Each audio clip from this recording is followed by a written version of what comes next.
Director for the evening and also our Senior Manager in the Libraries and Heritage Department under Parks, Recreation and Culture. Ladies and gentlemen, I feel very humbled to stand before you this evening, and also very important people in the room here. When you grow up, you never imagine that you'll get an opportunity in life to stand in such a podium and also in such people of high stature and people who really are shaping and influencing the direction in which our society is going. We want to welcome here all of you and also make a special mention of our panel here. We do have, they are going to be introduced to you in broader details at the right time. Bishop Dube, who is also a member of parliament. His Holiness, who is also here with us, and I want to thank him. I remember when we approached him, we had a lot of traveling to do internationally, but he then agreed to be here this evening. And we also have Pastor Kutswane, who is also our friend as a city and also particularly to PRC. This year marked 22 years of our democracy as a young nation. A young nation because before 1994, we were never a nation. Instead, there's a wide section of the population which was the only section regarded in terms of the dispensation that existed then as the only humanity that existed. And then others only existed to serve to the needs of that section of the population. But then also even those second class and third class citizens were further graded to second and third classes that we had historically. So that at some point the fight between them was about who is a better slave than the other. And those questions, probably because they are stupid questions, were never settled up until this day. 22 years is quite a long time, 400 years even longer, and these questions still remain with us. This event, this evening, it's about a reminder to all of us that the basic contradictions of our society before 1994 was about race. Race was a determining factor on what opportunities did you have access or no access to. The identity, therefore, was manipulated so that we became not only different people, but also a people who fought to death among themselves, and there was no winner. Now, these questions are confronting us, and we want to be seen as a different generation, a generation that does not accept history as is, but do everything possible, using all their might to change that history. This event, this evening, is about the beginning of a change of history, this very sorry history that we have. But then there are certain things that we are going to be inheriting from the past, and those things, we may not be able to change them, or at least it's not our priority to change them. One of those is the consciousness that all of us have about our race, and maybe also our cultures. And that is why our government, being fully aware of that, it came up with a concept of social cohesion. Social cohesion, it's about bringing people who have different beliefs, systems, whether culture or religion, together, so that among themselves they find those things that are common and strive to achieve those things. But then also secondly, when these people come together, we demand that they bring their identities, that which makes meaning to them. They must bring it onto the table, and the table must accept them as they are, and then regard them as human beings who also have a contribution to make and have a full right to share in the resources of the country. This event, therefore, this evening is not about to tell you, forget about who you are, but we want to affirm that which you think you are. But as long as that which you think you are does not then erode or negate the definition of the next person, no matter how foolish you think that person may be. But then also thirdly, if we're to achieve this, want to arrive at a stage where discrimination ends, different meaningless identities come to an end, and all of us become one as we were from the origins of earth and life.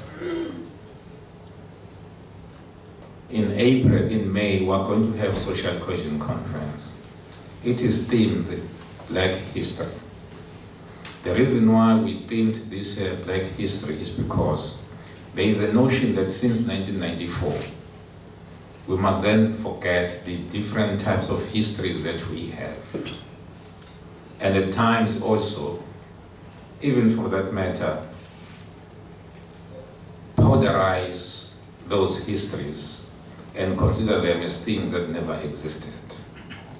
So this year we want to look into the Black history, its contribution to this country, and where is it going, but then also further, its contradictions, depending how you define Black people.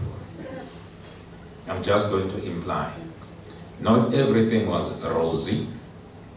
For instance, we have 1949, where the Indian section of the population and Black people of the section were on each other's throats and lives were lost. Furthermore, you have gays and lesbians within these communities. You also have women, and among them you also have the poor and the rich. You also have those who are greedy and use every means available to them to amass at others' expenses the resources available to the society. So this evening, we want to tease at least one issue: the forever present tensions between Africans, I'm using these terms very loosely, and Indians, section of the population. But the dimension that we want to take is to ask ourselves, is there a role for the spiritual realm to confront and deal with these issues once and for all? If we fail at the level of physical, then there is a level which is much deeper of a spiritual, where there is no black, no white, no yellow, but humanity. So one, therefore, to invite our spiritual leaders that are here this evening to take us through this journey, which does not necessarily promise to be an easy one, but indeed a possible one. That is our intention, our purpose for this evening. Welcome to all of you. Thank you. His Holiness BhaktiCharuSwami, gives me great pleasure to welcome you here and to say how honored we feel that you are with us in Durban.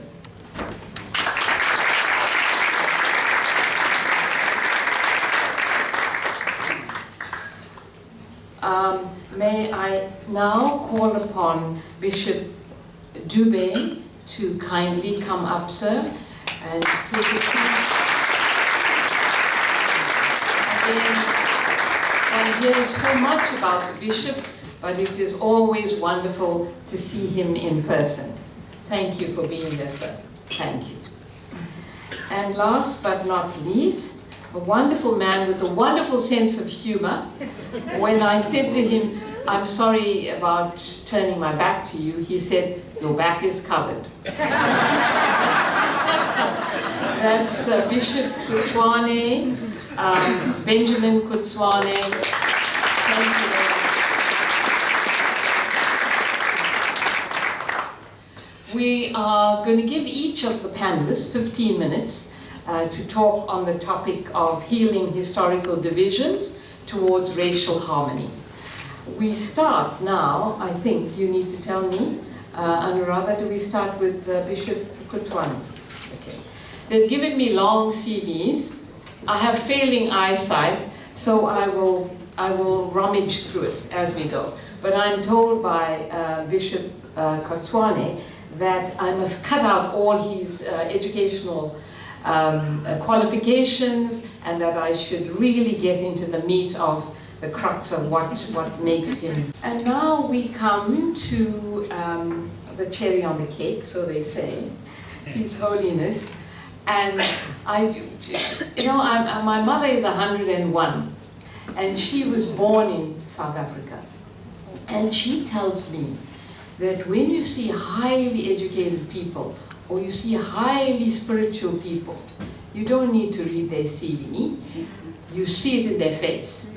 And His Holiness actually radiates this kind of, what shall I say? Yeah, like he knows something more. and we need to get to it. His Holiness BhaktiCharuSwami is a renunciate monk and leader member of the International Society for Krishna Consciousness. He is currently the chairman of the governing body commission of ISKCON. He was previously the Minister of Arts and Culture and has translated volumes of Sanskrit books. He produced a monumental 104-episode television serial on the life of the founder of ISKCON, Swami Prabhupada, entitled Abhay Charan, in conjugation with Indian National Television. His Holiness was born in Bengal in 1945, and in that respect, I have something in common with him. We were born in the same year, and spent most of his early life in the city of Calcutta. In 1970, he left India to study in Germany. He came across Vedic literature while in Germany and began to pursue a spiritual life. His Holiness manages a number of projects in India, which also includes feeding 23,000 school children per day, having built a resplendent 6,000 square foot industrial kitchen. I wouldn't want to work there. As an international spiritual guide, His Holiness has been traveling the world for the past 40 years to lecture on Vedic literature in English. He is renowned in explaining how spiritual yogic principles during tough economic and social times can be used to build communal love, to uplift people, to bring society together, and to give them hope and a certainty of positive future. More recently, upon invitation, he has delivered keynote speeches in the UK House of Lords, Accenture, HQ, HSBC, HQ, Clifford Chance, LLP, amongst other eminent corporations. Ladies and gentlemen, it gives me great pleasure to ask Swami, to His Holiness, to come to the podium. Thank you, and address us. Om Ajnana-timirandhasya Jnananjana-shalakaya Chukshurunmilitam jena Tasmai Shri Gurave Namaha. I offer my respectful obeisances unto my spiritual master, who opened my darkened eyes with the torchlight of knowledge. And that is why I'm standing here today in front of you, daring to deliver something that may be beneficial for you all. Thank you very much. Good evening, ladies and gentlemen. I wish to thank Mr. Ngogo, the head of the Department of Parks, Recreation and Culture, for his kind invitation to contribute to this significant and needful conversation around healing divisions in society. We are also very grateful to have Bishop Vishu Dube, Mr. Benjamin Kutswani, and Dr. Devi Lajav for sharing this platform with us. We are happy to be able to engage meaningfully with the city and its stakeholders to create environments of peace, dignity, respect, and joy for its entire people. I had been coming to South Africa since 1989. But I must admit that in these 28 years, what I did not perceive, I acquired that, I perceived that in last 45 minutes through this brilliant presentation of Bishop Dube and Mr. Kutswani. I really got to see South Africa through their presentations. I must honestly admit that whenever I came here, I just remained limited and concealed within our small community. Did not really probe really into the real South Africa. My perception was, it's a beautiful country with wonderful resources as the gift of nature. Beautiful weather, wonderful resources, and on top of everything, beautiful people. But at the same time, I also became aware of the problems, but I did not really go into the depth of the problem. And I feel truly affected by that. And with all earnestness, I can say that if there is anything that I can do to help, please let me know. I would be happy to extend myself and try my best to help. We tried to do something like in 2009, we started a program to feed the people here, to feed the hungry. And we are still continuing that program, but actually my agenda was something more than that. I actually wanted to kind of, I was considering and I was sharing this idea with others also, meaning our own people, of how to give the land back to the people of this land. And the program that I tried to adapt at the time, or rather thinking about at the time, was that let's first educate the people how to farm, and then help them by getting bank support to buy the land and let them cultivate the land. And this is how we were thinking of giving the land back to the people of this land. Unfortunately, that didn't happen, mainly because I became very much involved with our international activities. But that plan today became very, very much alive. And I wish to surge forward, move forward to execute.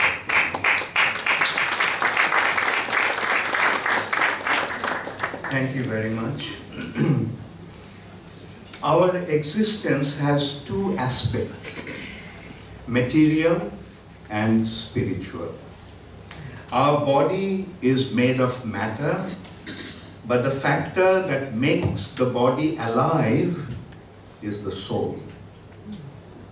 Matter by nature is inert. Matter is inert. That is, matter is dead. So this body made of matter actually is a dead body. But due to the presence of the soul, this body becomes alive. And when the soul leaves the body, the dead body becomes dead again. So therefore we must recognize that our actual identity is not this body made of matter.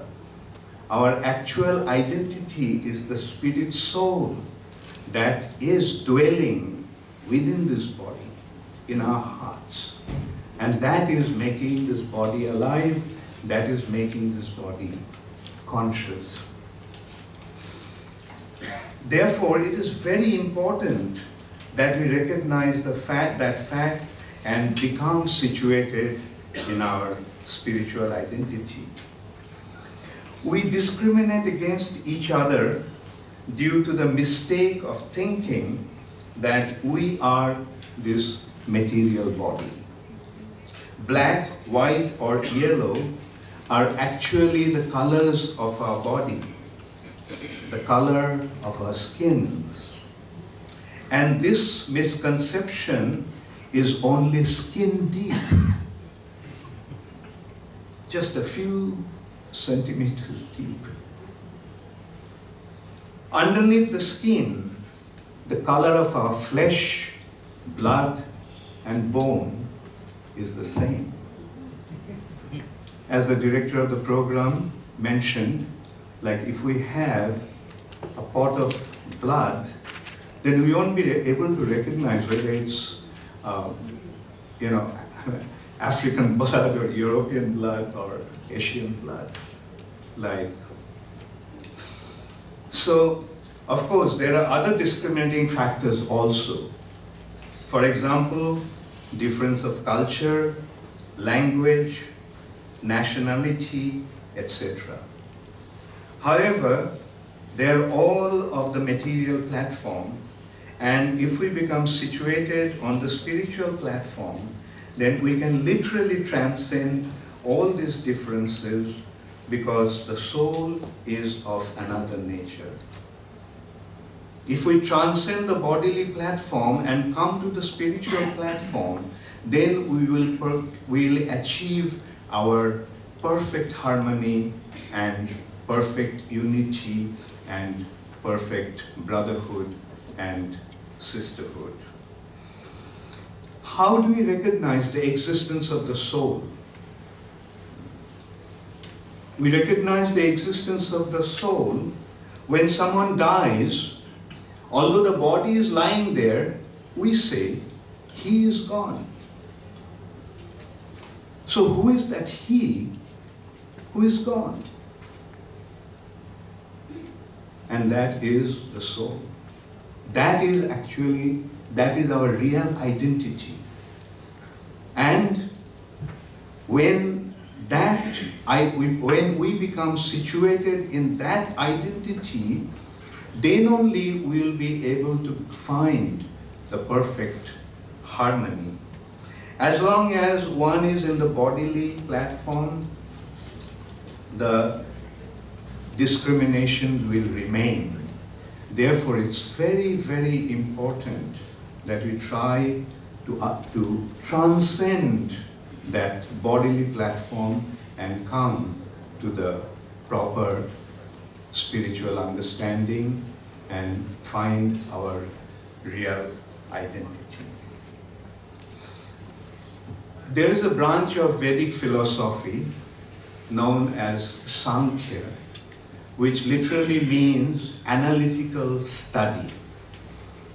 The point that I'm trying to make here is that it's important that we get a systematic and appropriate understanding of the spiritual reality, which is our identity where lies our identity of the soul and our relationship with God. It shouldn't be taken just as a belief, but there's a need to systematically and scientifically understand that fact. This Sankhya philosophy analyzes this material nature or the world around us. This world is composed of 5 elements. Those 5 elements are earth, water, fire, air, and ether. That is solid substance, liquid substance, fiery substance, aerial substance, and ethereal substance. So there are 5 elements in this world that composes this nature. And we have 5 senses: eyes, ears, nose, tongue, and touch. Those senses interact with the elements of nature, these 5 elements of nature, and 5 objects of the senses are generated. For example, ear interacts with ether and sound is produced. Skin interacts with air, touch is produced. Eyes interact with fire, form is produced. Tongue interacts with water, taste is produced. Nose interacts with earth, and smell is produced. And then there are 5 working senses with which we become active in this material nature. And they are speech, hands, belly, anus, and genitals. So in this way, 4 5s are 20. And then they consider that beyond that, there are 3 subtle elements. They're mind, intelligence, and false ego. These 3 are also matter, but subtle matters. 20 plus 3, 23.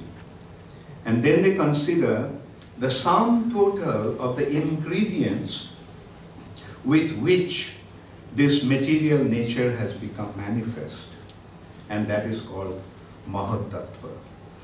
In this way, with these 24 considerations, the entire material nature is analyzed. But then they considered that they are all objective in nature. But the object cannot exist without the subject. And the subject is I. I am, therefore this world is. All our eyes are the subject, which is perceiving and becoming active in this material nature. So, this subject or I could not be found in all these 24 considerations with which this material nature has been analyzed. Therefore, this I is beyond matter. In this way, that transcending the material platform and coming to the spiritual platform. I is spiritual. So the 25th consideration in Sankhya philosophy is I or the soul. But the I's or the souls are minute and many. So anything that is minute and many must have an origin, a source. And that source is the Supreme Soul or God. So this is how, through Sankhya philosophy, our spiritual identity is established and our relationship with the God, with the Lord, has been established. So this way, through this branch of philosophy, so systematically and systematically and scientifically, the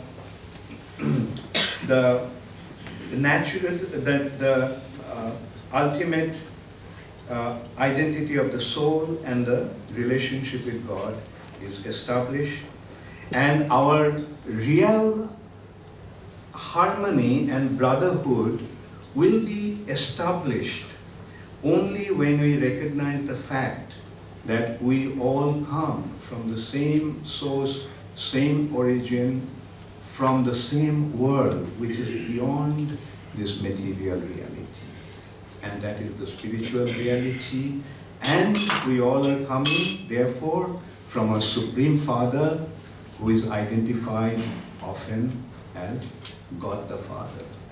And with Him in the center, we can truly become related to each other as brothers and sisters.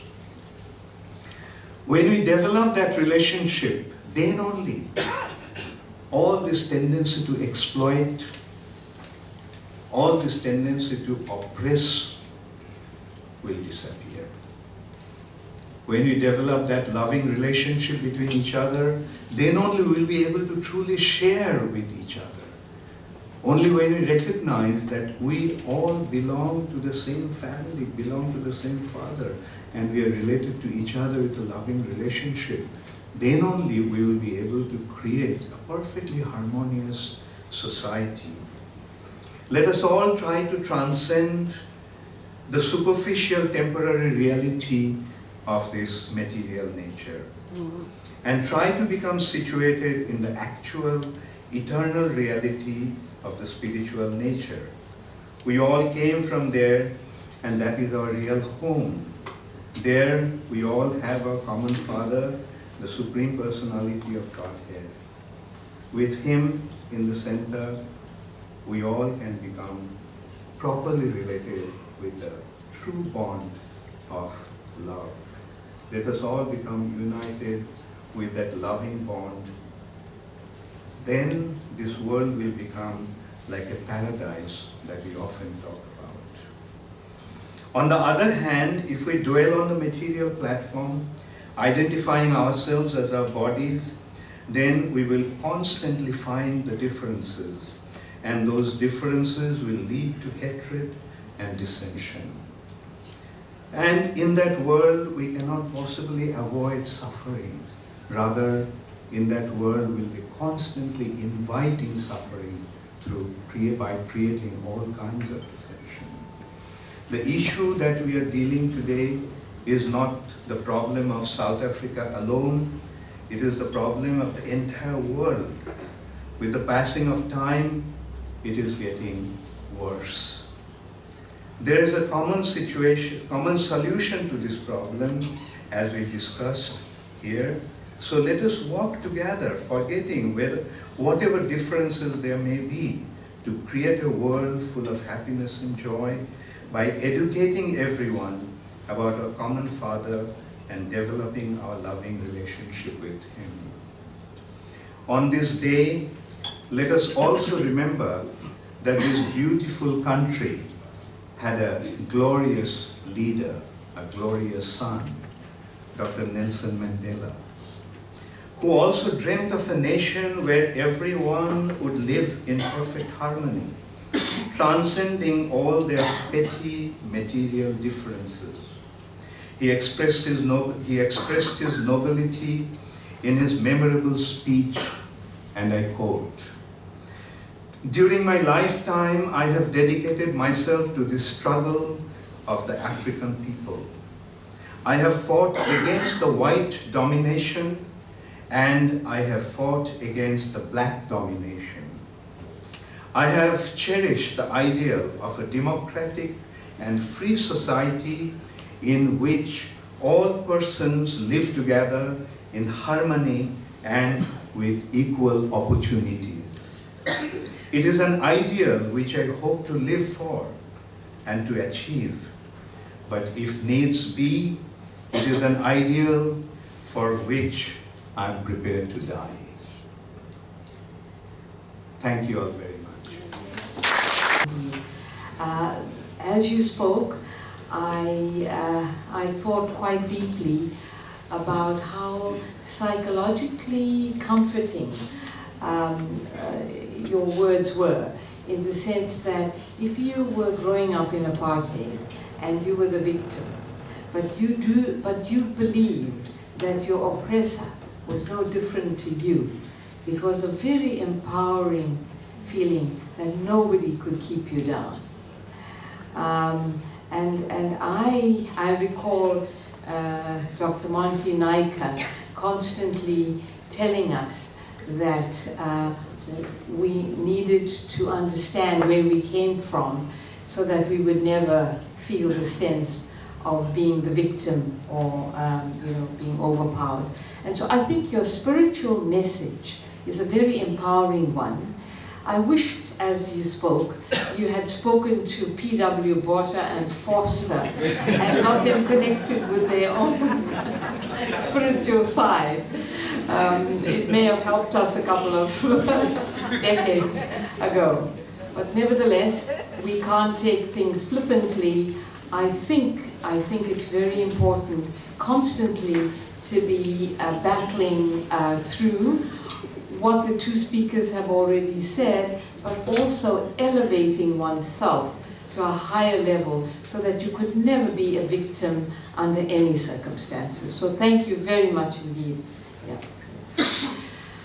We now open the floor to questions from you, sir. Yes, yes. Yeah. All right. Do you have perhaps you could say your name first, and then, yeah. Thank you. I'm Pastor S.S. Mcha. First and foremost, I've got two questions, but first and foremost, let me thank Mr. Ngobo and the Charu municipality for organizing such engagement, especially that they did not import people from abroad, doctors, professors, whatever it is, but they are using the local.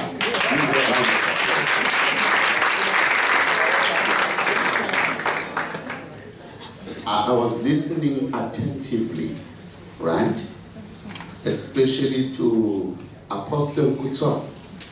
What a wonderful presentation. He spoke about two major things. He said, we are wounded community. The question is, who wounded us? Because prior, our forefathers and our fathers were living in harmony. Who wounded us? Yeah, and he also said, you are nation searching for nationhood. Maybe one need to elaborate how are we searching for nationhood. You see, I need to state this categorically clear, right?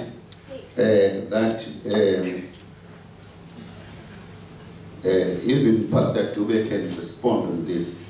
You see, here in South Africa, everybody is looking for recognition, right? Okay, let me say this, let me make a carpet to my question. You see, I'm not impressed with the philosophical, wonderful expressions and all these things, because Mfundisi Dube and Apostle Kutsa, we are representing not only sophisticated people, educated people, we are presenting the masses, and the masses are sitting on the time bomb. The whole South Africa is sitting on the time bomb. They need answers, right? And they look at religious leaders. They say they might come with the answers. They look at the academia. They say they might. You see, and we need, and sometimes, excuse my language, we philosophize things and we say that, and we expect, especially the black people, to adapt and adjust. Right? We are majority. I remember Indians came to South Africa. They were not born here. If I'm speaking under correction, I think they came 1860. The white people came, right? So wherever we go, when they talk about reconciliation, we must reconcile. We are oppressed, we must reconcile, we must adapt, and we must accept them. But yet, Indians, right? Not all of them, but most of them, they don't like blacks. And that is true. White people, no, I'm serious. White people in South Africa, in our country, we must love them, right? That is where it's itchy, right? I like this, we can have another engagement, we have lunch and all these things, but where is itchy? We hate one another. What we need to do, because we are South African, we had nation before other nation comes. Now we are said we are community with no nationhood. Thank you. Thank you.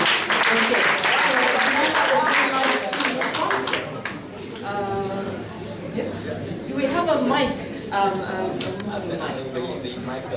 Yeah. So to summarize what you're saying is that the tensions between the racial groups are strong, they're real, they're vibrant, and we can't put them under the carpet. And then what has been done by Indian community to say now we are in South Africa, we need to unite with these people. We came to South Africa, we did not come to India. The white people, we are in South Africa, let us unite. Why we must change and adapt so that they can feel comfortable in South Africa? Okay, fine. Thank you. Do you want to respond to the question or shall we move on? All right, I think you've... Okay, please.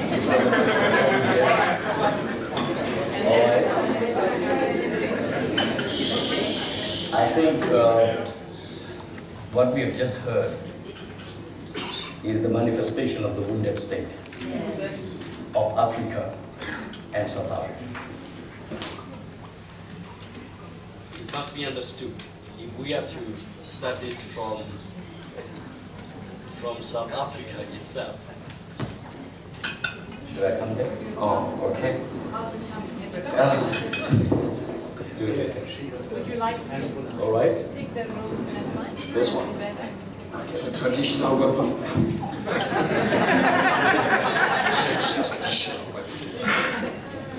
All right.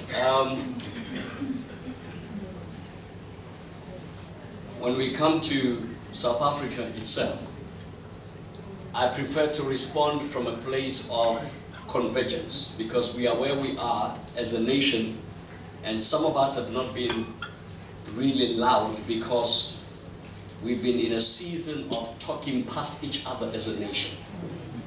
And in the process, a lot of precious pearls are lost. And as a nation, we have to come to agreement that in this transition that is seeking to make us one nation with one nationhood, there is a serious omission that took place in the democratic transition. And that serious omission is rehabilitation. And here is what I say. In running a race, every false start demands a restart. In running a race, every false start demands a restart. For us, a restart may not be undoing everything to Africa before colonization and all. But for us, it has to be rehabilitation that brings us to introspective, rehabilitative re-envisioning. And if it happens as agreement, we will be able not to kill one another in the process. What happened in Zimbabwe in the issue of the land, it was a wake-up call or a reactionary way of trying to introspectively re-envision what was supposed to be. Unfortunately, it came at the cost of, again, brother killing brother, black killing black. So it is understood, just to really speak to, this is like the festering of the wound that is in Africa and the nation. We must understand that what we are trying to form in the name of democracy is basically something from outside. Africa has never known democracy or any presidency. There has never been any president in Africa. Yeah. All of what has happened has been crisis managers of the West, or crisis managers of the mess of the mess of the West. And when I say crisis managers, we're not saying managers in crisis or over the crisis. We're talking about managing the crisis for the sake of the West. That's why when we celebrated our 1994, we had to turn and manage this mess, that our back faces Rwanda, that we don't see what's going on in Rwanda. Because we have something here, a mess that we have to take care of for the West. So this wound has come now to be the sole condition of the whole continent and the nation. The biblical injunction then says, there is oppression, tears on the side of the oppressed, power on the side of the oppressor, but both need comfort. And that's why social cohesion and the talks like this will help us then go down to the grassroots to reach the people and make them aware we are all wounded together. We need comfort together. I think I'm leaving it there.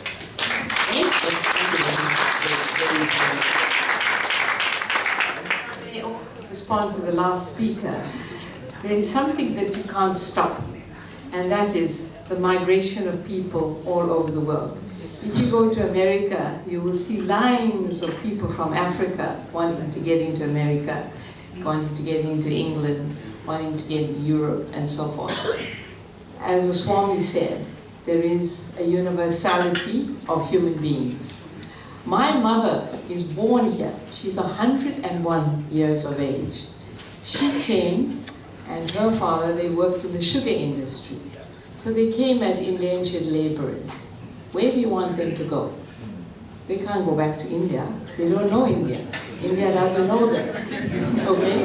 All right. So I think we have to, there is a place for our minorities. You can't send the Boers back, right? You can't send the English, South African English back. Where are you going to send them to? What do you do with the colours, the indigenous to this country? I remember standing in Holland, and when they said there are South Africans amongst us, get them out of the country, and they said you kill all the whites, and I took the mic and I said, what are you talking about? This woman here is a colored in my country. She's indigenous. She knows no other country. She's a product of white and black. She is a South African. What are you going to do about that? where do you start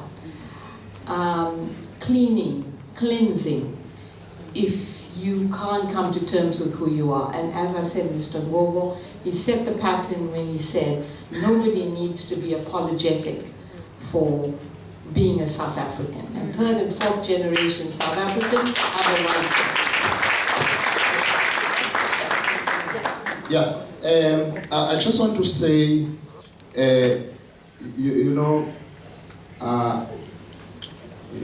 not because I'm a politician, but I was going to say the word that says hate is very wrongly used. And I would say, if I was in the house, withdraw that word. You see, in South Africa, we have been made to hate each other. We don't. When you take our history, because that's another weakness, that when you look at places like Sophia Town, that were projecting, or District 6, they were projecting what South Africa was.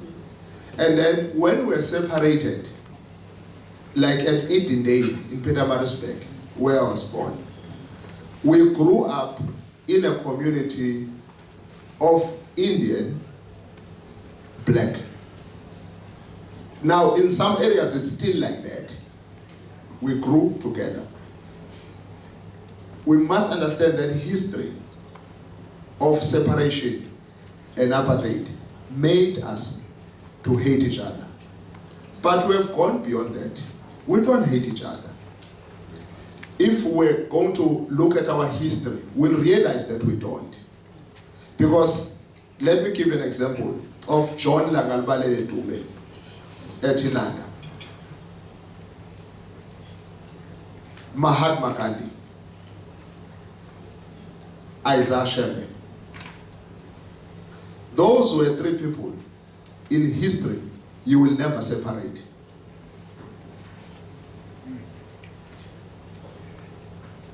If we follow history of our people who did that and overlook apartheid and everything that divide us, we will live a better life. We have right examples. It's because sometimes you run away from them.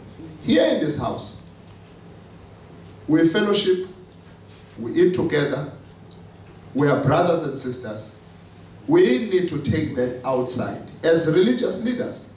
We cannot sit here and say, well, Indians hate whites, white hate black, black hate Indian. We cannot sit and say that as leaders. If we see it happening, what is your responsibility? As a God-ordained leader. Because we need to build unity. And that is why we have social structures. And that is why you are sitting here. Because you cannot leave this house and say, oh, we hate each other. We don't hate each other. We use the same roads. We use the same shops. We need to know each other. You know, we're made to hate each other. We must break that bond and begin to chain ourselves again as South Africans who love each other and explain to each other. We hardly get stages where we sit down like this. Because when you meet Swami, you say, oh, what is, you don't understand. And he meets me with a caller and say, what is this?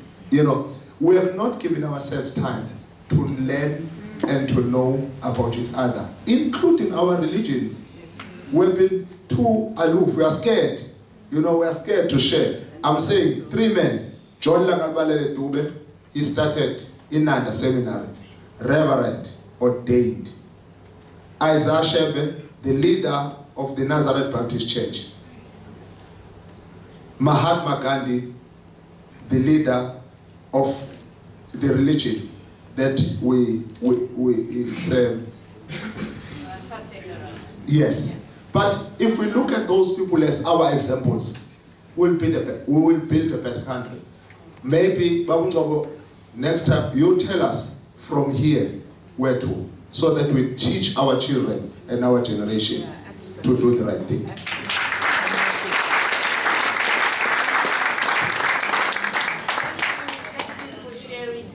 which is very uncomfortable, but honest, right? So I thank you for that. I thank you, and I don't want to dismiss you because I think we should follow up that discussion. There are lots of things that the Indian community are perceived at. They need to talk about it. The ethnocentrism, the language, the culture, the food, all of that separates people and treats them badly. So I think we need to discuss it. All right. So thank you for that. Any other questions? You have a question there? Yeah? You've got a mic? Who are you directing it to, sir? I'm just directing to the panel. Okay. My name is Apostle Victor Smith. I come from the area of Wentworth. I've been so blessed by this interaction. But I liked what our Prophet Benji said when he started off, when he spoke about that we are a wounded nation. And as a wounded nation, we also do not know what nationhood is all about. What I liked when his parting point was that in '94 we celebrated democracy. But the problem is that while we celebrated democracy, we as South African people had not come to know each other properly. And that without us coming to know each other, we had an influx of people that have come in also seeking this freedom that we have not really embraced. So I think too, if we as a people are going to move forward, Prophet and Benjamin, panel, if you really help us, how do we start? This is a good process that Itawini has started. We need now the building blocks going forward, because I hear my colleague, what he said, but I heard also what the program director has said. If I have to say to my colleague as a minister and say that before anybody ever came to Southern Africa, the Khoisan people were here. And I am a descendant of the Khoisan people. Although the white man called me colored, but I'm Khoi, I come from the Khoisan people. We were here before any other people. But we need now to say, how do we build and move forward? We want to find the building blocks and say, how do we find nationhood as a people? We want to say, panel, help us.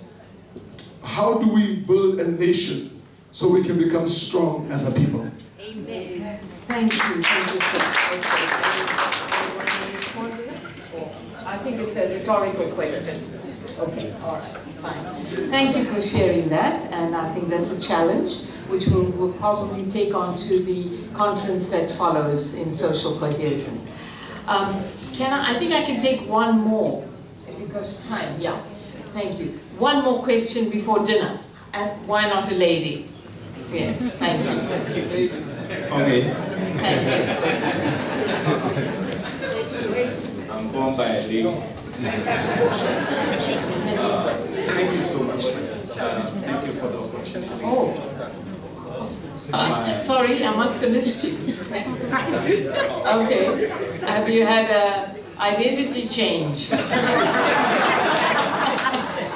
Originally from the Okay, let it be short because I have to let the young lady answer the question. Okay. And then we must close. Yes. Thank you. Thank you one more time. We appreciate the opportunity given to us to be here. First, my name is Pastor J.K. Gatti. Listen to my fellow minister with that question just says it's all what is really happening to us. I really want to commend the team for putting us together. Number one, we should understand that none of us are part of this problem we are facing today. Rather, we are trying to be part of the solution. So we should appreciate one another. And my question is, looking around, we are all community leaders, or we are playing a role in our various places. And I believe that's why Itawini municipality was able to invite us. and we should be here finding a solution to our problem. Our land is bleeding heavily. People's hearts are bleeding. Our community is dying every day, just like Bishop have said it. Now, my question is, even compensating our people that were affected through these trials that have happened, I believe the compensation is just something that to comfort us, but deep down our heart, the wounds are not going to be healed if we don't do nothing about it. You can give us money, you can give our mothers, our fathers, grandpas money, but the wounds that were there is still going to be there. And down the line, generations will rise up again, xenophobia will start all over again. But because we are here as interfaith, I want to plead with you. Is it not good? It should be nice also if we can gather as interfaith in national, in stadiums or in our community. First, I think I put here with our community. Let's go within our communities. The government should help us get into our communities and pray with them, have a podium, do something. This is nice, but the problem is right there. Can we get a help from the leaders and say, where are we? Can we come there? Can we put the people together? Help them in one way or the other and see if we will not eliminate generations that are still coming out, that this spirit will not be upon them.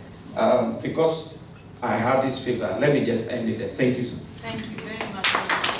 It's a positive way to bring this whole cohesion conference to a head. But I have made a promise, and I would like to hear from you. Thank you. Is this? Oh yes, it's working now. Thank you so much for the opportunity. I because of time, would like not to withdraw my question, but rather to say I would like to appreciate Ubabungogo for this and everybody who contributed and pose this challenge to say we spoke about the soul, we spoke about how people are made and how we can forgive one another and become cohesive. And I think one of the solutions is the rewriting of the South African history. If the history of South Africa can be rewritten and made compulsory for children, then the person's soul is already being built, already knowing that. And also, well, the issue of religion is a debatable one because the government says they never took religion out of schools, but making sure that the person is taught holistically, that will be a contribution. Thank you, that's very useful. Thank you very much. I'm just going to ask the panelists if anybody wants to make a rounding comment or something. Would you like to say? Just as a way of encouraging us that there is a way forward. The question of solutions are two-sided. It's long-term and short-term. There are long-term aspects to the demands of the solution, and there are short-term aspects. The short-term aspects put a pressure demand on us as communities, communities of individuals and individual communities, to begin to address ourselves to the demands of this social cohesion. And I'll give an example for our kingdom constituency, church kingdom constituency. We know it, that the call is upon us to stand repentant and to bear the cross about what has happened. And when you bear the cross, you cannot point a finger at anyone, which means we are carrying truly the opportunity to contribute wholly to the healing of the nation of South Africa. That's our portion as part of the short-term aspect of the solutions. And then furthermore, different communities need to be brought in. I had written here that civil society has to be involved with non-entitlement to contribute to the healing and the building of the nationhood of South Africa. Which means when we have foreign nationals in our community, every foreign national community has to find a way of contributing to the nationhood of our nation as a whole.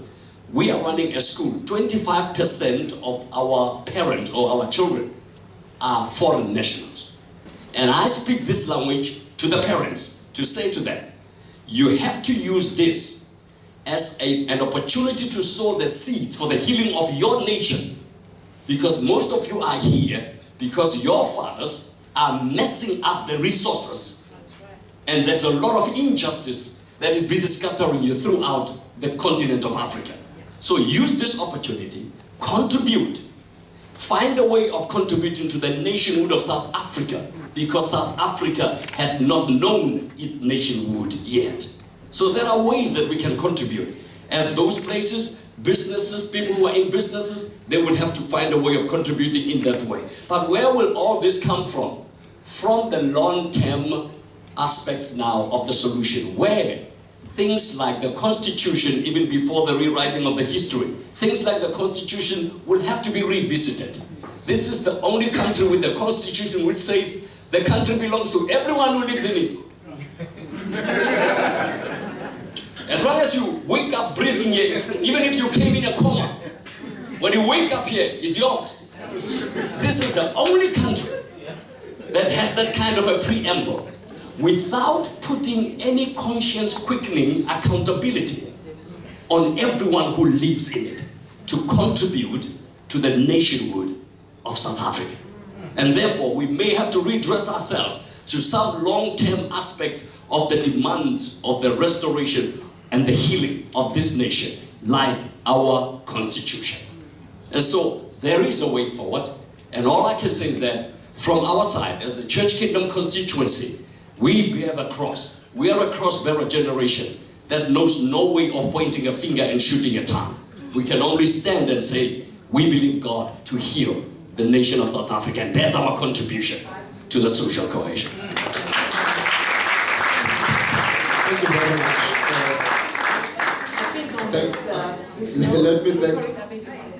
Let me thank the Prophet for showing again the direction. In closing, I happen to be very fortunate to be a member of the legislature, and secondly, to chair the committee which is called Public Participation and Petitions.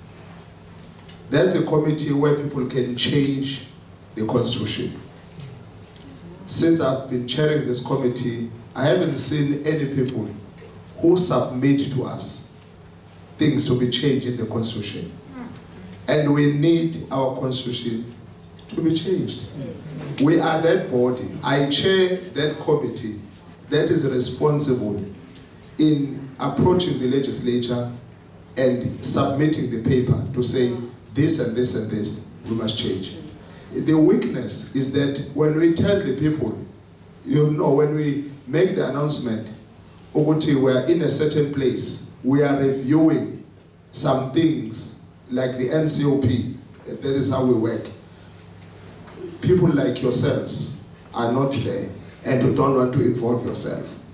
And that is why many times you go around and say, you hear people saying to me, Dube, how do we allow your Constitution, because it says people must be, people of whatever must get married and the abortions. And I tell them, you can do something about that. Those people who made those things to be written in the Constitution, approach the Parliament. We can also approach the Parliament. I sit here as a chairperson, I will receive no blights from people to say, this paper that was delivered here, we take it. Prophet will deliver it on the 24th and 25th of April in Freiheit, so that it is received by the legislature, and then they start to look at what are we going to do to change our situation. Forums are there, let us use them. Thank you. Thank you, Mapolo, for that.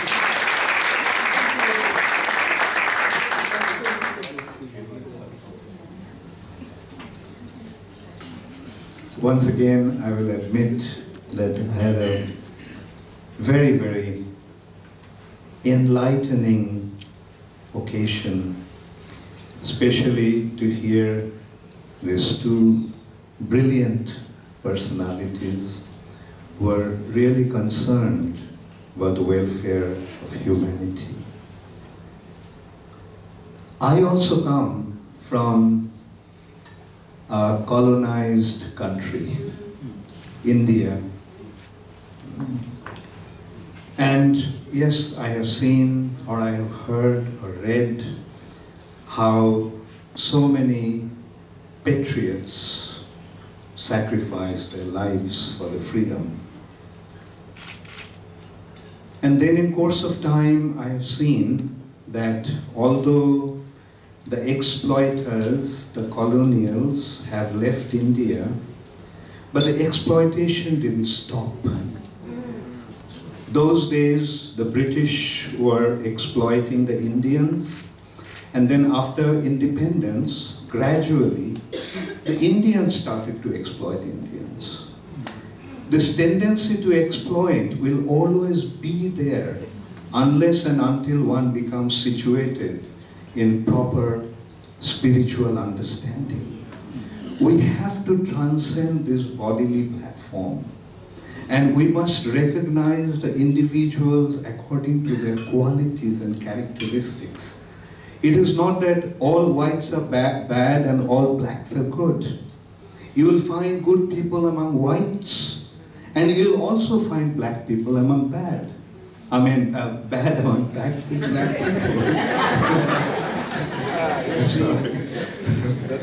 So my earnest request will be, let us try to forget about all these differences, and let's try to find the unity and harmony among ourselves, and let's work together to be in this platform, in this glorious nation of South Africa, and create a glorious nation that is meant to be. Thank you all very much.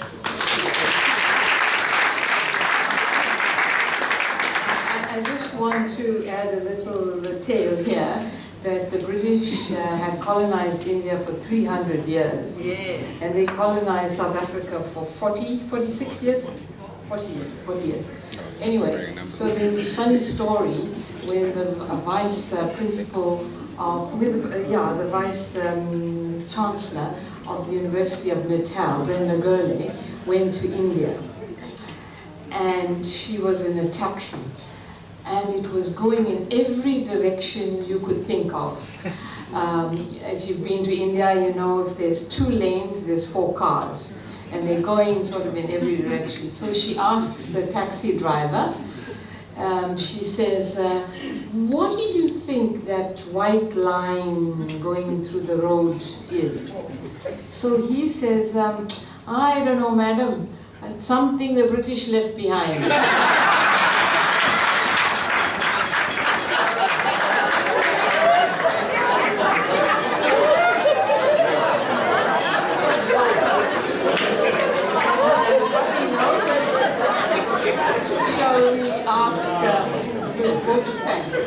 Thanks to our panelists. I'm not doing the vote of thanks, but as a program director, I have a liberty to change certain things after listening to our comments and also some discussion. Maybe before I move to the next item, I think one needs to recognize that as the community we are called, or as a community and also as individuals, we are called to take action. I think it's high time that we stop being victims at the end of the day. But I would like to call Mr. Ngomo, because there was a call, as people come here, they're saying, tell us what's the next step. We're not going to tell you the next step, but we will assist in terms of way forward. We're not going to solve the problem. I did say that we are facilitators. We give the platform to discuss issues, but Tubabunomo will come and just to make up what's the next step to take this one forward. Thank you. Thank you, Program Director, His Holiness Baba Bishop, Baba Mfundisi Kutswane, and our program facilitator. This was very enlightening for me. I enjoyed it thoroughly. I think it was last year when we had a social cohesion. Then there was this table, seated people who were in clothes as the same as His Holiness. And then I asked after the meeting, who are these guys? Then I was told they come from around Durban. I must say that was my cultural shock. Because in my own perceptions, I thought these people don't mix with anyone. And then went to look for their number, we found it. I must say since then, with my team, we've been going to where they live and also where they attend their services and do their business. And I got to understand better, firstly about their religion. I'm very careful to say things or ask questions that may offend.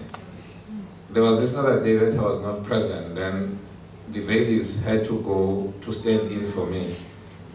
And they told me they were embarrassed when they came back because they took one lady who was not properly trained what to say. Then she said, oh, so you guys are Muslims, huh?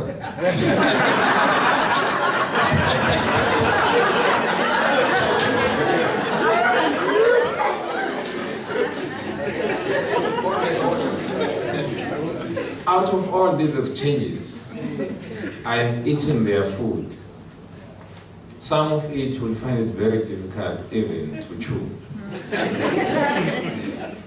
I've also had so many discussions with them, but then there's only one conclusion that I came to, that these are just people same as me, and they have the same ideas and dreams about South Africa. They've also allowed me to address even their gatherings. With the ladies, there was a time when we attended, and there were about more than 1,000 people there. That was the 50th celebration of ISKCON. And that's when we agreed that there are certain things that we are going to be doing together. Because I looked at me and I said, here is a person who is so exposed, well-traveled, but still have some misconceptions about others, my own neighbors. And I'm sure maybe some of them may also have the same, I don't know, but I dealt with myself. When I was younger, I went to an office to look for a bursary. That was in Joburg.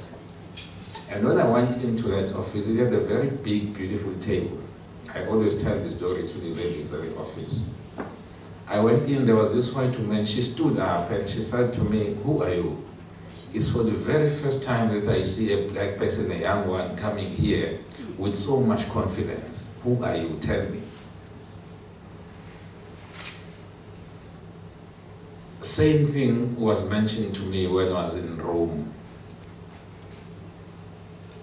And maybe it goes back because I had to think about it. That because I know my identity, I believe nobody owes me any apology.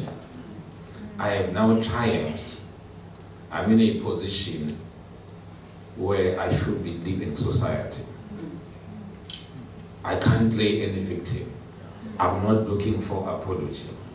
People that we invited here tonight are leaders. In Klengiwe's funeral last year, there was this young girl who passed on last year. She worked in my office.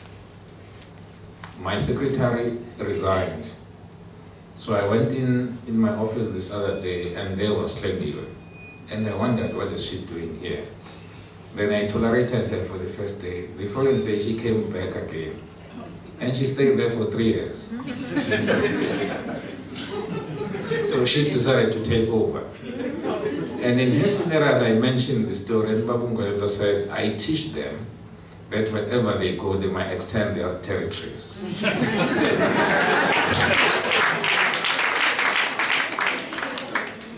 We invited you, all of you, deliberately, because you are leaders. We want you to go and extend the territories of what we're talking about. Go and talk to people that you are dealing with. The time to play victims, to have these artificial divisions now over at speed. In September this year, through my friend here, who is going to do a vote of thanks, we are going to be hosting a multicultural event on the beachfront. It will be this organization that I got to know that actually it's a religion that is open to all racial groups, and also they recognize, and that is why they attended our social cohesion conference, the existence of other religious groups, and they have no misconceptions or dislike for them. So that event we're going to be making an announcement, but we'll expect all of us, Christians, Muslims, Hare Krishna, many other people from our city to please come and attend. But lastly for me, just take the message that came out of here and go out and build. You are our social capital. You are going to build through you. Thank you. Thanks, I would like to ask our panelists, His Highness, the Bishop, the Apostle, and the Doctor.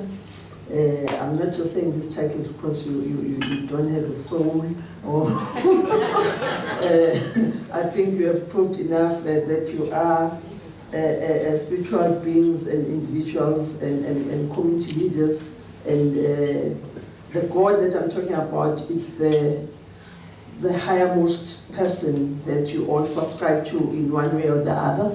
I'd like if you could take your seats. Thank you very much.